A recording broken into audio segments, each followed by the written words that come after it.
Ang pagkain po ng rice, dapat po mas marami sa tanghali, lessen sa gabi.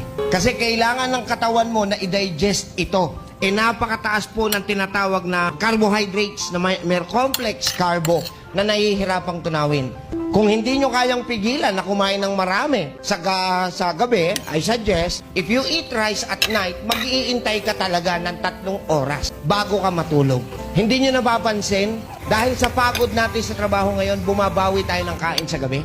So, ang tendency, pag kumain ka, nag-hibernate ka naman, niaanto ka na. So, pag natulog ka, wala nang nagme-metabolize. Wala nang nagdadigest ng kinain mo. Kaya, ang tendency, lahat ng mahilig kumain ng kanin at natutulog agad, nagsisilaki o tumataba sila. Okay? So, I suggest, mas maraming rice sa tanghali kesa sa gabi. Nabuhay ako ng 100 taon bago ko nalaman na ito pala ang tamang pagbukas ng takip ng takeout. Dati natatapunan ako ng mantika kapag binubuksan ko. Ngayon malinis ang mga kamay ko kapag binubuksan ko na. Madali at praktikal. Ito ang pinakaligtas na paraan para buksan ang lata. Madaling masugatan ang kamay mo kung hihilain mo lang ito ng diretsyo. Ang tamang paraan ay idiin ang pull tab. Pagkatapos, ikot ito sa kabilang direksyon. Kahit ang mga bata ay madaling mabubuksan ito.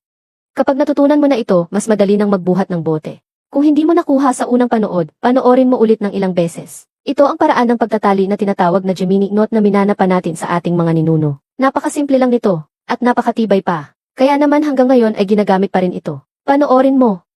Kunin mo muna ang papel sa loob ng kahon ng sigarilyo. Tiklupin mo ang papel at aero. Gupitin ito sa gitna para maging dalawa. Maghanda ng isang tuwid na straw. Ipasok ang nirol na papel sa loob. Pagkatapos ay punitin ang isang maliit na piraso. Bilugin ito gamit ang iyong mga daliri. Ilagay din ito sa loob ng straw.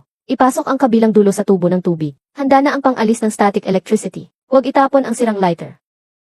Mayroon pa itong kayamanan sa loob. Ang pinakamahalaga ay itong maliit na bagay. Ay init ito gamit ang lighter. Ilabas ang mga wire. Ikonekta ang isang kable. Balutan muli ng electrical tape. Ikonekta rin ang isang wire sa metal sa ilalim. Pagkatapos ay i-install muli ang lighter. Magiging pangsindi ito agad ng kalan. Matipid at magagamit talaga.